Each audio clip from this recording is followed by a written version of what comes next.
Now and then I like to do what I call a fluffy sermon.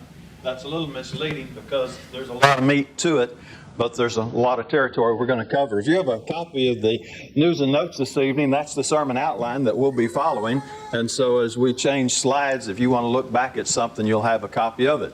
Also, I knew that you wouldn't remember those any more than I would remember those. And so if the PowerPoint goes out, I got to borrow one of yours because I didn't memorize that much. Nonetheless, we're just going to look very quickly at 25 points. That's a lot of points for a lesson. I was teasing with the kids, told them we're going to put 10 minutes on each one. We'd be here about 250 minutes. They didn't look real thrilled about that, and I kind of doubt you would either. I'd get us a little closer to Paul preaching to midnight, but that'd still fall just a little bit short of it. So I'm going to keep an eye on the clock a little bit so we don't go over time. And if I do run out of time before we get to the end of the list, I'll just let you make your own observations on the things that you have there that you get to take home with you. It starts off with a birth certificate shows that you lived or born. A death certificate shows that you died, and pictures show that we lived. Now, I thought of verses for each one of these, and you have that on your news and notes there. You might think of a different verse. That's up to you. It doesn't matter. But these are the ones that I thought of, and you might even think of some better ones. I thought of Ecclesiastes 9, verse 9 and through 10 as I was reading and thinking about that particular point. He said, live joyfully with a wife of whom you love all the days of your vain life, which He's given you under the sun, all the days of your vanity. That's your portion. That's your labor that you perform under the sun. Whatever your hand finds you to do it with all your might. The point I would get is live life. Life is a gift. Life is an incentive to obey. In fact, over in Ephesians chapter 4, he tells the young folks, Ephesians chapter 5, that if you obey your parents, the incentive is that your life may be long upon the earth. So life is something that, while there are ups and downs, it generally ought to be something that you live, that you get out there and you do something with and you enjoy it. And when you get to the end of the ride of life, you look back and sure, there's going to be some disappointments. How can there not be? But you still look back and say, that was grand. That was wonderful. If I could do that again, I would. But we get the one time at it. You get the one shot. You better make the best of it you can and live it, because one of these days there is going to be that certificate that says you're dead and you'll be out of here. It says, I believe that just because two people argue doesn't mean they don't love each other. And just because they don't argue doesn't mean that they do love each other. Now, I thought about John 7:24. Do not judge according to appearance. One of the things that we have to do is we look at situations. We're human. What do? We make assumptions based upon our own life experience. So if in your life experience two people arguing suggests to you a lack of love, then that's the conclusion you're going to draw. If two people not arguing suggest to you love, then that's what you're going to draw from that also. I know people who have been married, I'd say they're pushing 30 plus years. And I've never seen two people argue as intensely as this couple I've got in mind, and I've known them since before they got married. Sharon, I know who I'm talking about. And yet, to say they don't love each other is to miss the boat entirely. This is just, for lack of a better explanation, that's the way they communicate.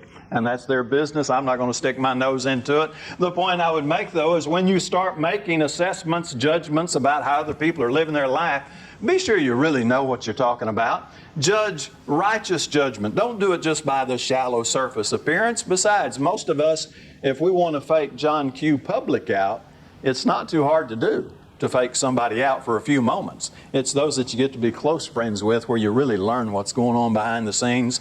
That's what you learn about. So be careful how you judge folks. He says, I don't believe we have to change friends if we understand that friends change. And of course, life, none of us are static. None of us stay the same. We're always evolving. We're changing ideas and opinions and what have you. And there is a time to change friends. I would refer you to 1 Corinthians 15:33 on that one. Otherwise, as we all go through the adjustments that we make in life, and there's no way not to go through changes and different ideologies at some level, say politically, for example, then treat other people the way you want to be treated. You know, just because our interests changed in different directions doesn't mean that we can't be friends anymore. We can continue to be friends. Maybe you like to do some things that you used to enjoy, now you don't like them. That's all right. That's the way life works. We keep changing, and the older I get, the more I realize we keep changing. And if you expect people to stay the same, it's not going to happen, is it? Because the way life works is just a constant cycle of change as we get older and older. And so what you do in that process is you treat other people the way you want to be treated, or what we would normally just say as the golden rule. I believe that no matter how good a friend is, they're going to hurt you every once in a while, and you must forgive them for that. That's life. Look, you got a husband and a wife. You got a young couple that come down, they stand before the preacher, and they take their vows, better, worse, sickness, health, rich or poor, and all that good stuff. And they vow themselves to total dedication to one another till death do they part. And wish more people would make it to that final conclusion. And yet, during the course of that 50, 60, 70 years, they're going to bump heads sometimes, aren't they? They're going to hurt each other's feelings sometimes. Now, if two people who have devoted themselves to death to one another can't live together 100% of the time perfectly without flaw, then what about 6 of us or 8 of us, or as we have here in our audience this evening, probably about 80 of us? We're going to bump heads at times, right?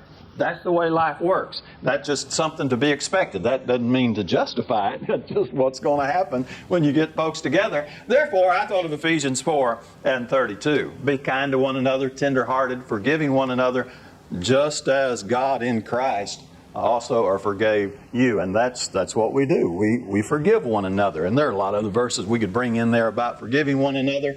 But to have long-term relationships, whether we're talking marriage or we're just talking friendships, extended family, then forgiving is an absolute key that we must have, because we are, I'll guarantee you, going to aggravate one another from time to time. That's just the way life works. And here we are, 2 things you never talk about, religion and politics, right? I try to stay out of politics as much as I can, but I'm right in the big middle of religion. And so we're not always going to see that one the same. There's no way around it. So we forgive and we go on. I believe true friendship continues to grow even over the longest distance. Same goes for true love.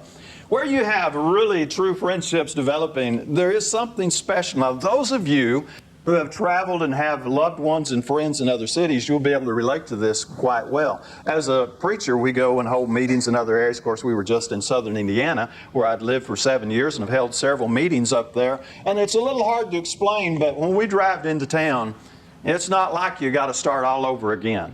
We go over to Steve and Donna's house and we knock on the door and we barge on in, and they're having us come on in, and it's almost like you just left yesterday.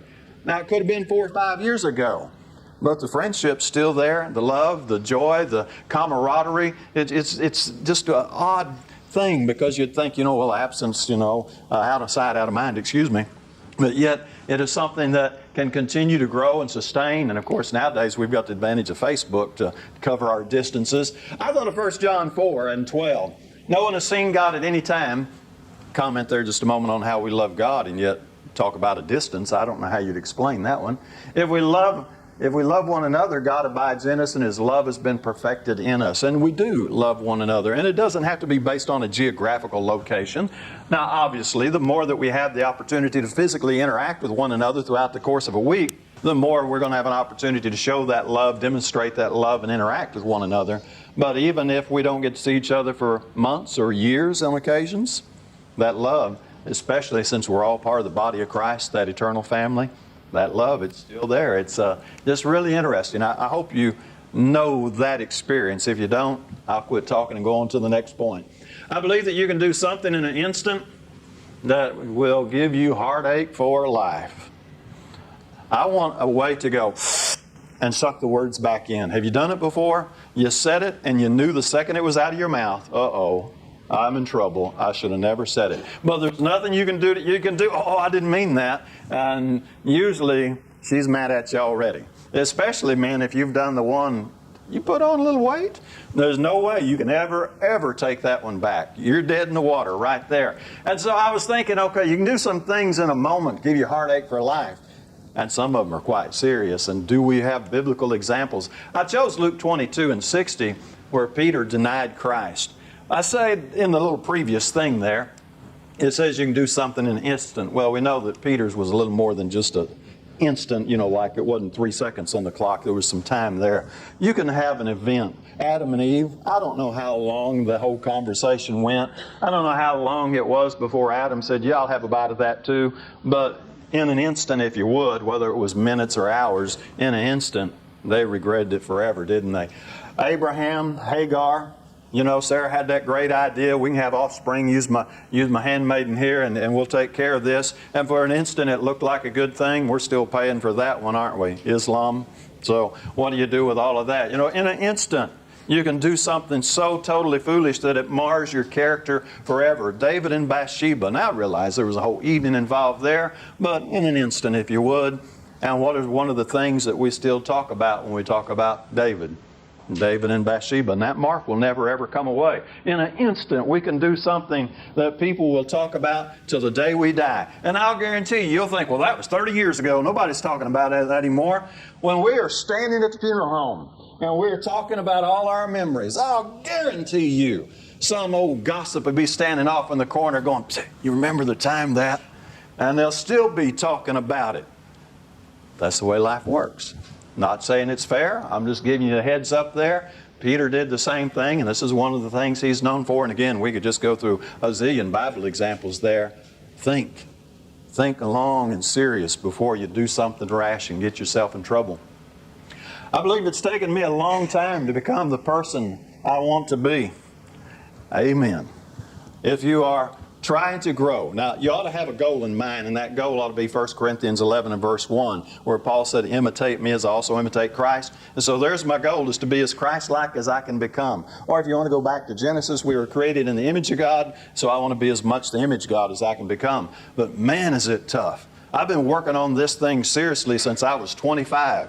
I thought I'd be further than I am. Now, I don't know how you judge yourself, but it takes some work. It's some effort. This isn't just showing up on Sunday morning. This is a discipline that goes to the very core of your heart, and you really bring every thought into captivity. And so you got a lot of things to work on. And then I look at 1 Corinthians 9:27, and I figure, I'm never going to get there, am I? Now, don't give up. We've got to keep pressing on. But Paul said that he disciplined his body. He brings it into subjection, lest when he preached to others that he himself should be disqualified. And I think, now with all the advantages he had, I guess we'd call them advantages. He worked miracles that were called unusual. He spoke in tongues more than anybody. According to 2 Corinthians chapter 12, he was in the third heaven. So if those personal experiences don't give you a little more advantage, I'm misunderstanding something. And yet with all that advantage, he said, I discipline my body. I'm still working on it. He would say later on, I believe it's in the Philippian letter, where he'd say, I press on to the goal.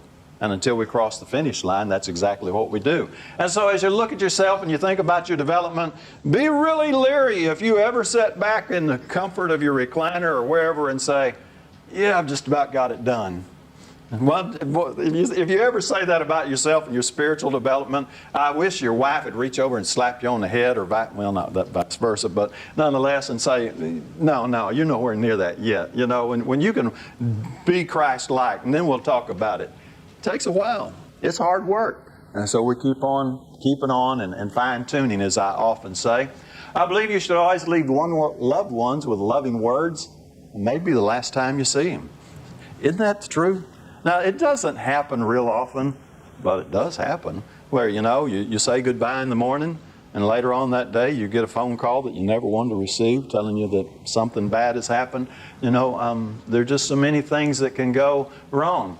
Solomon said, man doesn't know his time, like a fish taken in a cruel net, like birds caught in a snare. So the Son of Man are snared in evil time when it falls suddenly upon them. I was teasing in class this morning, Psalms 90:10 said we get 70, 80 years, so I'm 53. I said, I got 17 more to go, then I'm out of here, And Roy said, you're leaving at 70? He said, you're only giving me one more year if you're leaving at 70. Well, we can go on to 80 without too much problem, according to Psalm 90:10. And most of us do make it somewhere in that range, don't we? But not all of us. And then when we get in that range, my dad, he calls it borrowed time already. He's only 79, but maybe he says he's almost on borrowed time. But you never know when it's going to happen. And so when you say goodbye, when you have your partings and what have you, being kind and thoughtful, understanding that any day, that could be the last time. You never know. And so you want to keep the eternal picture in mind. I believe you can keep going long after you think you can't. Isn't that one of the biggest problems we have? People going, I can't do this, I can't do that. And I have to be a little careful here because, like I say, not everybody can lead a song, can they? I mean, anybody can get up here and give it a try, but not everybody can lead a song. Not everybody can really do things in a public sense, but, I can't is a real easy excuse not to even try. Or, I can't teach. Well, how do you know? Have you tried? Well, no, I just know I can't. It's kind of like, you say, well, I don't like that, whatever the dish is on your plate. And you say, well, have you tried it? They go, no, I just know I don't like it. Be like Sharon, who didn't like corn for 30 years and then finally got talked into trying it and loves it like crazy, you know. The I can't thing a lot of times is just fear, a little apprehension or something, and you got to say, no, I'm going to try stuff, and I'm going to keep on going.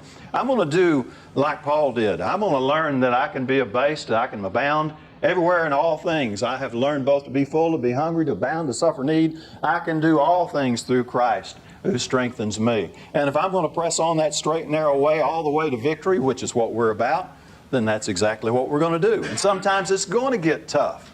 But we're going to present our body a living sacrifice, just like Romans 12:1 tells us to do, and we're going to keep on pressing on. And one of these days we'll enjoy that victory if we understand that it is doable. It is possible if we're willing to reach down a little deeper inside. I think probably part of the challenge for Americans is we are so coddled, we are so spoiled, that if it gets uncomfortable, oh, we don't want anything to do with it. And I'm not talking about persecution, I'm just talking about inconveniences. I believe that we're responsible for what we do no matter how we feel. We have this idea, you know, that, oh, I was just in a bad mood. I didn't mean that. Well, I'm sorry. That still counts. That's not an excuse. To do something stupid or to say something stupid or hurtful or mean or sinful is not excused by because I was just having a bad day. I just wasn't myself today, and, you know, I really didn't mean that. Well, then apologize. Quit watering it down and belly aching about not feeling good and say, like David did, I sinned. I'm sorry. Would you please forgive me? Instead of all that other nonsense going on. We're responsible. Whatever we're doing, unless you are literally delirious, out of your mind, and we've seen that sometimes, you know, in hospital rooms and intensive care where people are delirious and they don't have a clue what they're saying. Now, we just giggle about that and ignore it. Otherwise, we're responsible.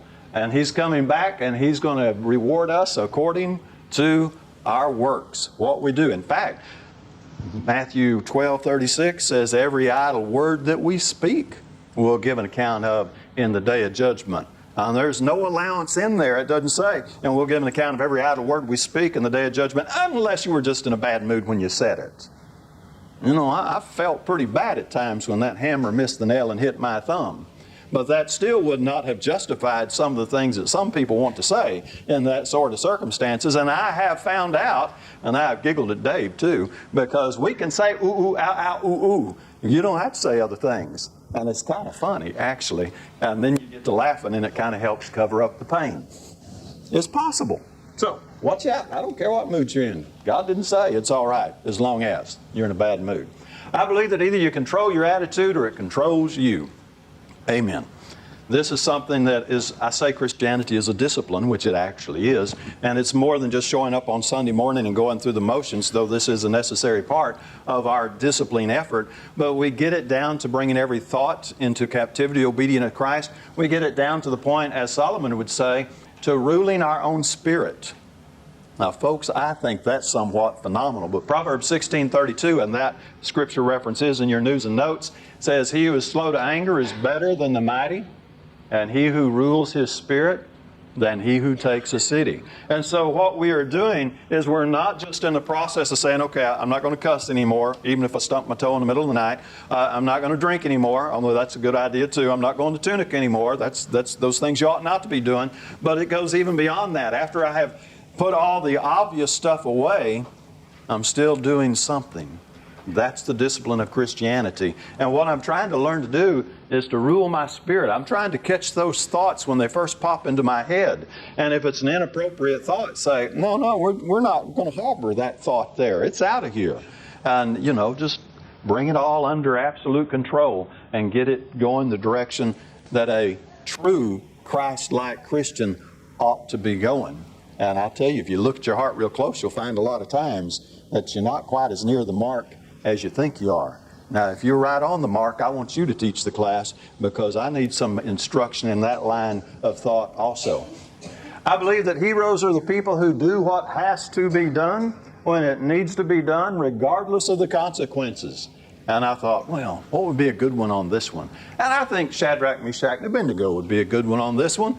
There are some lines that have been drawn. There are some stands that you have to take. We have stood up. Now, Shadrach, Meshach, and Abednego didn't say, I'm Christian, but they stood up and said, we are the children of God, and we are going to do what Jehovah God wants. And the king said, oh no, you're going to bow down to the golden image.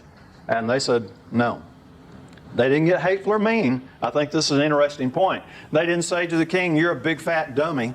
They said to the king, he said, oh Nebuchadnezzar, we have no need to answer you in this matter. If that's the case, our God whom we serve is able to deliver us from the burning fiery furnace, and he will deliver us from your hand, O king. But if not, let it be known to you, O king, that we do not serve your God, nor will we worship the gold image which you have set up. And of course, you know how that story worked out. There are times when taking a stand is not an enjoyable thing. In some countries to this day, there are times when taking a stand can still mean the end of your life, just like it did with these three. For most of us, it's going to mean a little ridicule, some disagreements, and nothing really nasty. But still, there are some biblical lines that have been drawn. And when it comes to crossing those, we take a stand and say, no. We're going to do the Revelation 2:10 thing. We're going to be faithful all the way to death if that's what it takes, because that's what Christianity calls us to do. And so if we're really courageous people, then we do what has to be done when it's got to be done. And of course, that means taking your stand.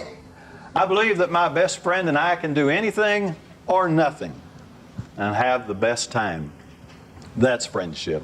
When you get to a situation where you can just hang out with your best friend, hopefully you're thinking in your mind, husband or wife, but when you can hang out with that one special person where, as the scriptures sometimes say, that you love as your own soul, and it doesn't matter if you're doing anything, you're with the person you love.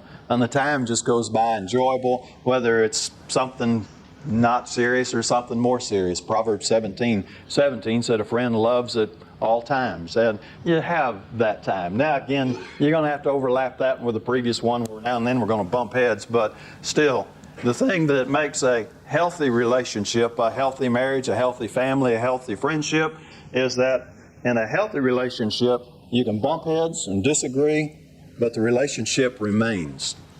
In an unhealthy relationship, when you bump heads and disagree, it destroys the foundation of the relationship, and there's not much left to hold it together. And those are the ones that you see fall apart, and that's sad. A true friend loves at all times. I believe that sometimes the people you expect to kick you when you're down will be the ones to help you get back up. Now this one gave me the most trouble. And I'm really going to have to spin this one. And I have spun it, and I've thought of a verse, because sometimes I think we think that people are kicking us when they're really trying to help us. So I thought of Hebrews 12:6-7. For whom the Lord loves, he chastens and scourges, and every son whom he receives. And sometimes, parents, it seems like parents are, just always on our back. Well, that can happen. But a lot of times what a child doesn't realize is that parent is admonishing and trying to help them be better.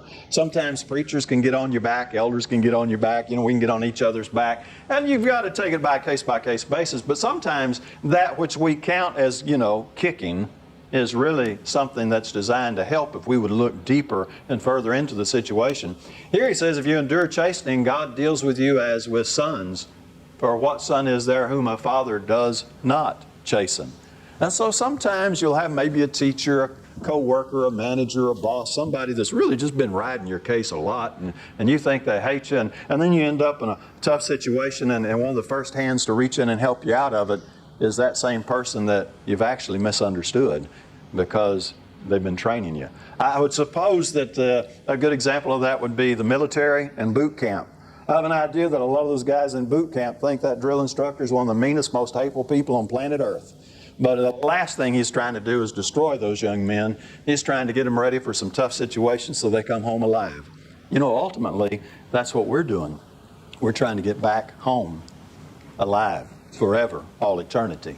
And so that's what I did with that one. You might have thought of another verse that'd be more appropriate for it, but I think that'll work.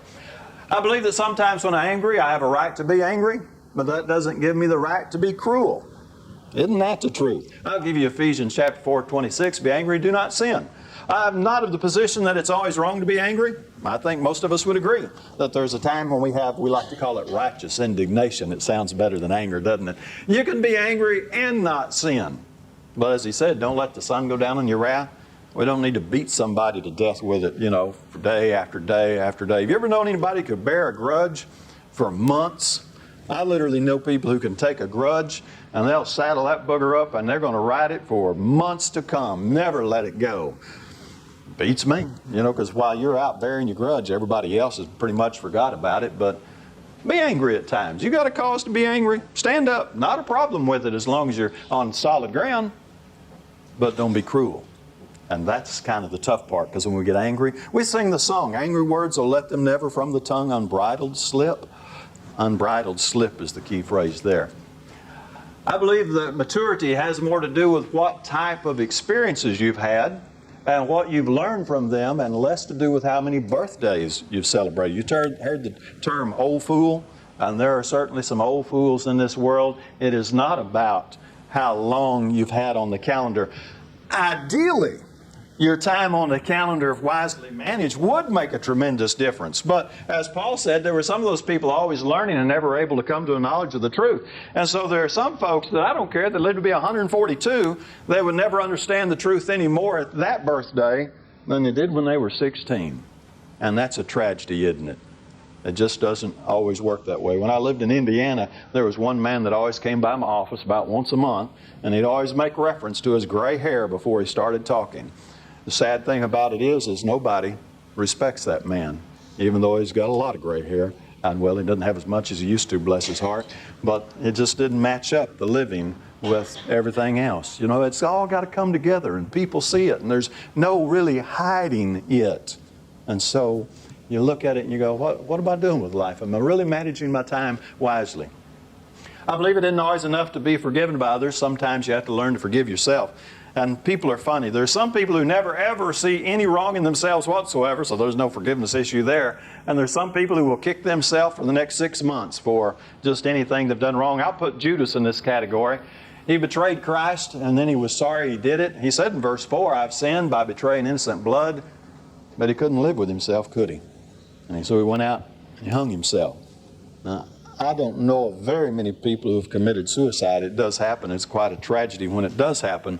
I know a whole lot more people who are still bemoaning the offenses of their past and have never learned to move beyond it and forgive themselves. The I woulda, I shoulda, I couldas just eat them up. And it's not always necessarily sin that's involved with this inability to forgive oneself and move on beyond the past. And that's one of the things you got to learn to do, is leave the past behind, deal with it in a scriptural manner if it need be, leave it behind and start building your future. A lot of people have a big problem with that.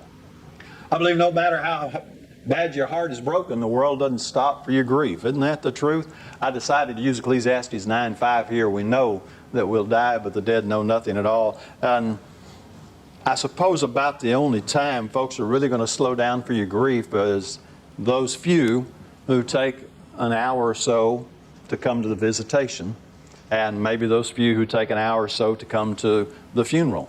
And you'll know, and I need to be careful here, but you'll notice if you have 100 people at the funeral home in the chapel, you'll have about 35 to 50 at the cemetery.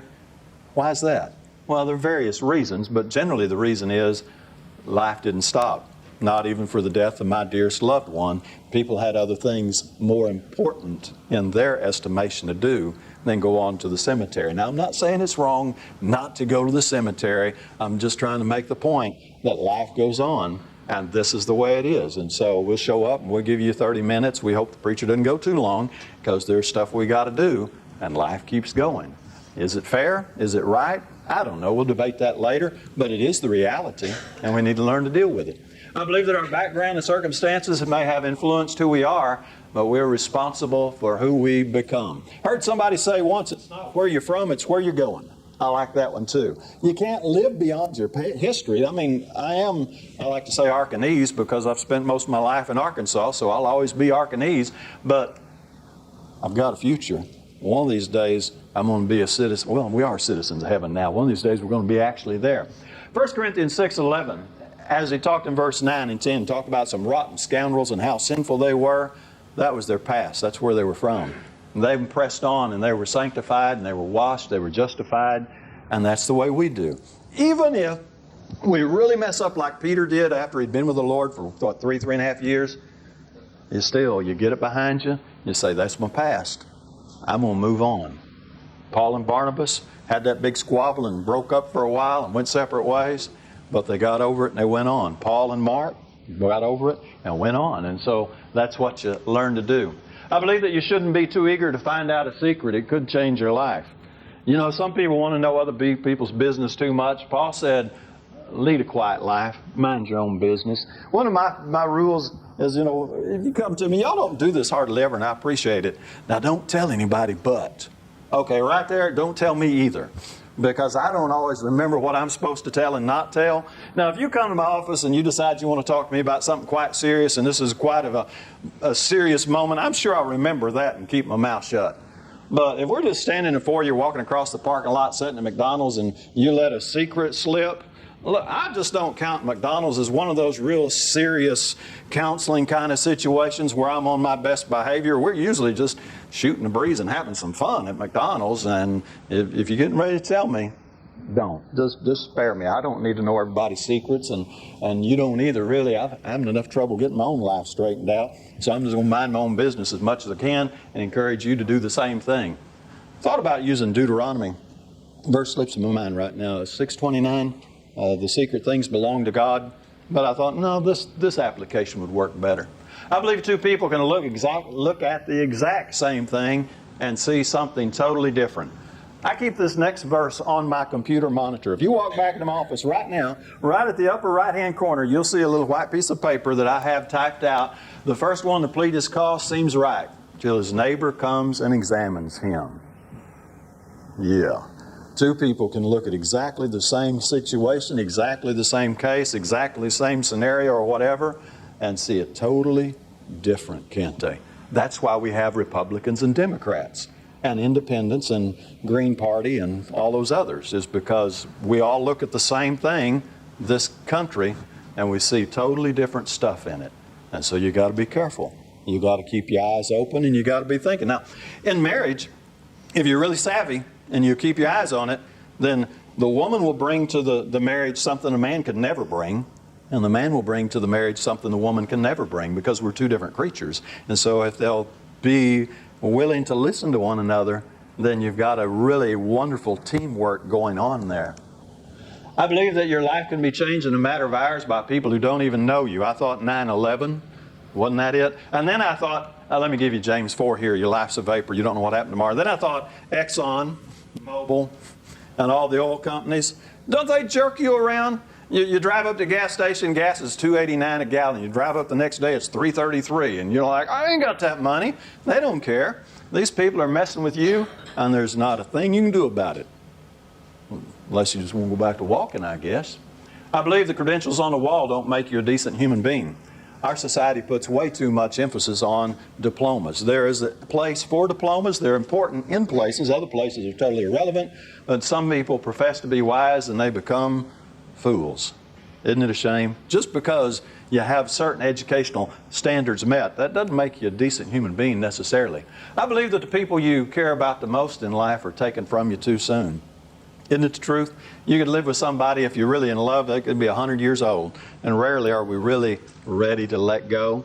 Life's a vapor, and it's when those that we love are leaving us that we see that vapor aspect the most. And I don't know when you'd ever be ready to let go. I suppose there comes a time because of your compassion and their physical ailments, but if we could keep them back in a healthier state, we'd do it, wouldn't we? Because we love each other. And our final one, and not too bad on the clock for giving 25 points in one lesson. The happiest people don't necessarily have the best of everything. They just make the most of everything they have. I'll give you 1 Timothy 6:6-8. Godliness with contentment is great gain. You brought nothing in, and you're going to carry nothing out. And so you learn to be happy with what you got. And it's not that big of a mystery. You only have to go back. Many of you remember times in life when you had nothing close to what we had today. And you had some of the most wonderful, enjoyable, happy, memorial times ever. It's like some folks say, we were dirt poor, we just didn't know it because everybody else was. And you'd play kick the can or toss the washers, or if you were real fortunate and had real horseshoes, you might pitch horseshoes, and you just had a grand old life. Nowadays, if all we could do is play kick the can, hide and seek, and remember how you used to play Battleship when you draw the little dots and you'd start doing the little graph thing, and oh, that wouldn't work, would it? Not nowadays. But back when I was a kid, playing Battleship on a piece of paper was a wonderful way to pass some hours along. We just get this expectation, and we forget how wonderful life can be with just a little bit.